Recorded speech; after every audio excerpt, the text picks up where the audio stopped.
ઊંઝા ઉમિયાધામમાં ધજા મહોત્સવ અને પૂનમને લઈને ભક્તોની ભારે ભીડ। ઉમિયાધામ ઊંઝા ખાતે સવારથી ભક્તોની ભારે ભીડ જામી। સવારથી દૂર દૂરથી ભક્તોમાં ઉમિયાના દર્શનાર્થે આવી રહ્યા છે। માતાજીનો ચાચર ચોક જય ઉમિયાના નાદથી ગુંજી ઉઠ્યો। માં ઉમિયાના દર્શન માટે ભક્તોની લાંબી લાઈનો લાગી।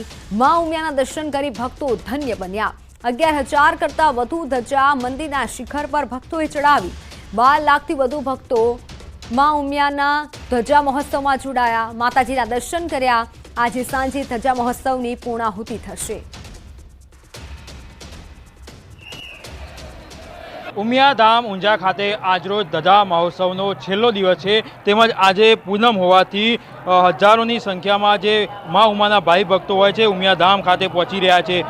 ધજા મહોત્સવની વાત કરીએ તો ધજા મહોત્સવમાં અત્યાર સુધી 11,000 કરતાં વધુ જે ધજાઓ હોય છે તે મા ઉમિયાના શિખરે હાલમાં ચડાવવામાં રહે છે। અત્યાર સુધી અંદાજિત 12 લાખ જેટલા જે ભક્તો હોય છે તે ભક્તો દ્વારા મા ઉમિયાના દર્શન કરી આશીર્વાદ મેળવ્યા છે। સાંજ સુધીની વાત કરીએ તો સાંજ સુધીમાં 15 લાખ જેટલા જે ભાઈ ભક્તો આવે ટોટલ ધજા મહોત્સવમાં તેવું અનુમાન હાલમાં લગાવવામાં આવી રહ્યું છે। સવારથી જે ભક્તોની ભીડ હોય છે તે જોવા મળી રહી છે। તમે જોઈ શકો છો હાલમાં જે મંદિર છે ત્યાં જ્યાં જોઈએ ત્યાં ભક્તોની ભારે ભીડ જોવા મળી રહી છે। અનેક લોકો હોય છે તે ધજાઓ લઈ ઉમિયાધામ ઊંઝા પહોંચી રહ્યા છે અને અનેરો ઉત્સાહ હોય છે તે હાલમાં જોવા મળી રહ્યો છે। ધજા મહોત્સવની ખાસ વાત કરીએ તો ધજા મહોત્સવમાંથી ખાસ કરી ગુજરાત, રાજસ્થાન, મધ્યપ્રદેશ સહિત વિદેશથી પણ જે માઈ ભક્તો હોય છે તે ઊંઝા ખાતે ઉમટ્યા હતા। કેતન પટેલ, ન્યૂઝ 18 ગુજરાતી, મહેસાણા। ઉમિયાધામ ઊંઝા ખાતે જગત જનની માં ઉમિયાના ધામ ઊંઝામાં હાલ ધજા મહોત્સવ ચાલી રહ્યો છે। આજે આ ધજા મહોત્સવનો છેલ્લો દિવસ છે। આ 6 દિવસમાં મહોત્સવમાં 12 લાખથી વધુ માઈ ભક્તોએ માં ઉમિયાના આશીર્વાદ લીધા। તેમજ 500થી વધુ ધજાઓ મંદિરના શિખરે ચડાવવામાં આવી। ગુજરાત સહિત દેશ વિદેશમાં વસતા કડવા પાટીદારો આ ધજા મહોત્સવમાં પહોંચી રહ્યા છે અને પોતાની આસ્થાની ધજા માં ઉમિયાના શિખરે ચડાવી રહ્યા છે। બહુચરાજી તાલુકામાંથી 105 પ્રાગટ્ય ધજા, 458 એ આપણે ધર્મ ધજા એ સ્વરૂપે અમે આ નોંધણી કરાવતા આજે બહુચરાજી તાલુકામાંથી અંદાજે 2800 ધજા મહોત્સવમાં જોડાયા હતા। બહુચરાજીથી ખાસ આજે તમને કહેતા આનંદ થાય કે 300 કરતાં વધુ ગાડીઓ દ્વારા બહુચરાજી તાલુકાથી 500 કરતાં વધુ ધજાઓ મા ઉમિયાના શિખરે આજે ચડી રહી છે। નજર અન્ય સમાચારો પર તો સુરતના ગોડાદરામાં નકલી પોલીસ ઝડપાઈ છે। પોલીસ તરીકેની ઓળખ આપી વ્યક્તિ પાસે રૂપિયાની માંગણી કરતા 2 નકલી પોલીસની ધરપકડ કરાઈ। સુશીલ તિવારી અને અતુલસિંહ સેંગર નામના 2 આરોપીની ધરપકડ કરાઈ। ગોડાદરા પોલીસ દ્વારા કાર્યવાહી કરાઈ છે। વ્યક્તિને પોલીસ તરીકેની ઓળખ આપી હતી। ખોટા કામ કરો છો કહી રૂપિયાની માંગણી કરી ધાક ધમકી આપી હતી। રૂપિયા નહીં આપો તો ખોટા કેસમાં ફસાવી દેવાની ધમકી આપી હતી। વ્યક્તિને શંકા જતા ગોડાદરા પોલીસ મથકમાં ફરિયાદ આપી હતી અને જે ફરિયાદના આધારે પોલીસે ગુનો નોંધી તપાસ હાથ ધરી હતી। તપાસના અંતે બંને નકલી પોલીસને અસલી પોલીસને ઝડપી પાડ્યા। વધુ તપાસ ગોડાદરા પોલીસે હાથ ધરી છે। જૂનાગઢના પ્લાઝવા ગામે નકલી તબીબ ઝડપાયો છે। ઇન્દ્રેશ ઘાંચી નામનો 38 વર્ષીય યુવક દુકાન ભાડે રાખી ચલાવી રહ્યો હતો દવાખાનું।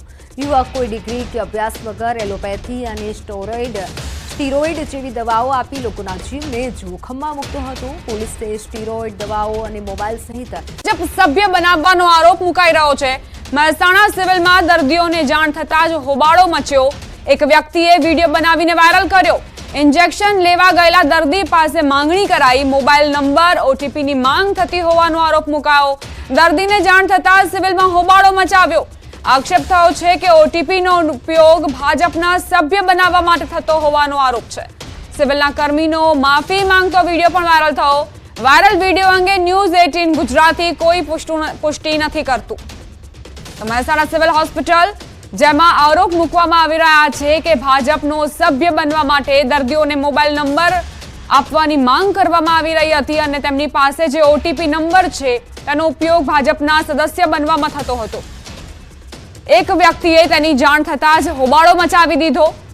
જો કે એક વિડીયો વાયરલ થયો છે સિવિલના કર્મીનો જ, જેમાં તે માફી માંગતા નજરે પડી રહ્યા છે।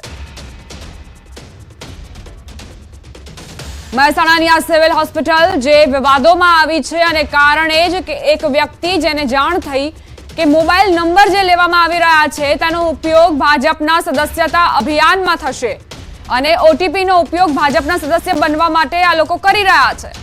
એ વ્યક્તિને જાણ થતાં જ તેણે પોતાનો અવાજ ઉઠાવ્યો અને હોબાળો મચાવી દીધો. જે સિવિલના કર્મીઓ હતા તેમની પાસેથી પણ સવાલ કરવા લાગ્યો અને આ જાણકારી સોશિયલ મીડિયા થકી તમામ સુધી તેણે પહોંચાડી છે. આરોપ એવો મૂકવામાં આવી રહ્યો છે કે પહેલા દર્દી પાસેથી મોબાઈલ નંબરની માંગણી કરાઈ, ઓટીપીની માંગ થતી હોવાનો આરોપ મૂક્યો. સંવાદદાતા કેતન જોડાઈ ગયા છે વધુ જાણકારી સાથે. કેતન, શું આખો મામલો? ચોક્કસથી વિસનગર સિવિલમાં એક વિડીયો વાયરલ થયો કે વિસનગર સિવિલમાં એક વિડીયો વાયરલ થયો છે જેમાં જે દર્દી હોય છે તેને ભાજપના સદસ્ય બનાવવા માટે જે ઓટીપી માંગવામાં આવતો હોય છે. આ વિડીયો હાલમાં વાયરલ થયો છે. દર્દી પાસે મોબાઈલ નંબર પર ઓટીપી માંગી અને જે સભ્ય બનાવવાની વાત હોય છે તેને લઈ એક વિડીયો વાયરલ થયો છે. વિકુબા દરબાર નામના જે દર્દી હોય છે તેમના સાથે આ ઘટના ઘટી હોય તેવું હાલ પ્રાથમિક માહિતી મળી રહી છે. તેમના દ્વારા જ આ જે વિડીયો બનાવી હાલમાં સોશિયલ મીડિયામાં વાયરલ કરવામાં આવે છે. તો બીજી બાજુ સિવિલના જે કર્મી હોય તેમના દ્વારા પણ માફી માંગતો વિડીયો હાલમાં સોશિયલ મીડિયામાં વાયરલ થયો છે. જી, આભાર કેતન જાણકારી આપવા માટે. તો સિવિલના કર્મી જે માફી માંગી રહ્યા હોય તેવો વિડીયો પણ વાયરલ થયો છે અને ખરેખર હવે આ વિડીયો બાદ તપાસ થવી જોઈએ કે આખરે આ મામલામાં ખરેખર આરોપોમાં તથ્યતા છે કે કેમ. એક વ્યક્તિની જાગૃતતાના કારણે આ ઘટનાક્રમ પ્રકાશમાં આવ્યો કે પહેલા મોબાઈલ નંબરની માંગણી કરવામાં આવે છે, ત્યારબાદ મોબાઈલ નંબર પર જે ઓટીપી આવે છે તેની માંગણી કરાય છે અને તેનો ઉપયોગ સીધો સદસ્યતા અભિયાનમાં થઈ રહ્યો છે. જે સદસ્યો છે પાર્ટીમાં જોડવા માટેના ટાર્ગેટ આપવામાં આવે છે, કદાચ તેના ભાગરૂપે કાર્યકર્તાઓ આ પ્રકારની પ્રવૃત્તિને અંજામ આપી રહ્યા હતા કે કેમ તેવા અનેક સવાલો ઉઠી રહ્યા છે. ભાવનગરમાં ભાજપના સદસ્યતા અભિયાન સામે સવાલો ઉઠાવતો વિડીયો સામે આવ્યો.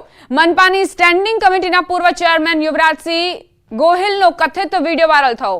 100 સદસ્યો બનાવો અને 500 રૂપિયા લઈ જાઓ તેવો દાવો. વાયરલ વિડીયો સોમવારનો હોવાની ચર્ચા છે. ન્યૂઝ 18 ગુજરાતી વાયરલ વિડીયોની પુષ્ટિ નથી કરતું.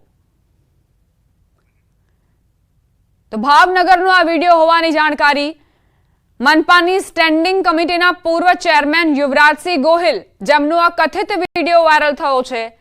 100 સદસ્યો બનાવો અને 500 રૂપિયા લઈ જાઓ તેવો દાવો આ વિડીયોમાં થયો છે.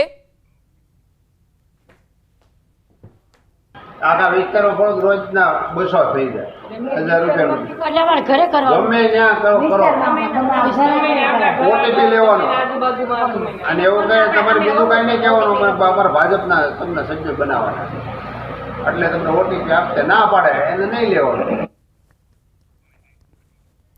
બનાસકાંઠામાં માફ કરશો, ભાવનગરથી આ જે સમાચાર પ્રાપ્ત થયા છે, વિડીયો વાયરલ થયો છે, પણ સ્ટેન્ડિંગ કમિટીના પૂર્વ ચેરમેનનો આ વિડીયો યુવરાજસિંહ ગોહિલ જેઓ કહેતા નજરે પડે છે કે 100 સદસ્યો બનાવો અને 500 રૂપિયા લઈ જાઓ.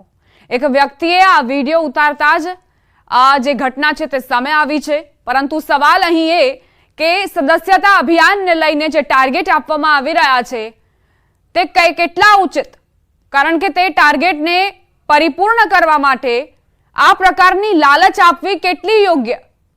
યુવરાજસિંહ ગોહિલનો આ વિડીયો આપ જોઈ રહ્યા છો. બીજી તરફ મહેસાણાની સિવિલ હોસ્પિટલમાં પણ એક વ્યક્તિએ આરોપ મૂક્યો કે દર્દીને પરેશાન કરવામાં આવી રહ્યા છે. પહેલા મોબાઈલ નંબર માંગવામાં આવે છે, ત્યારબાદ ઓટીપી મંગાય છે અને આ રીતે તેમને સદસ્ય બનાવવામાં આવી રહ્યા છે ભાજપના.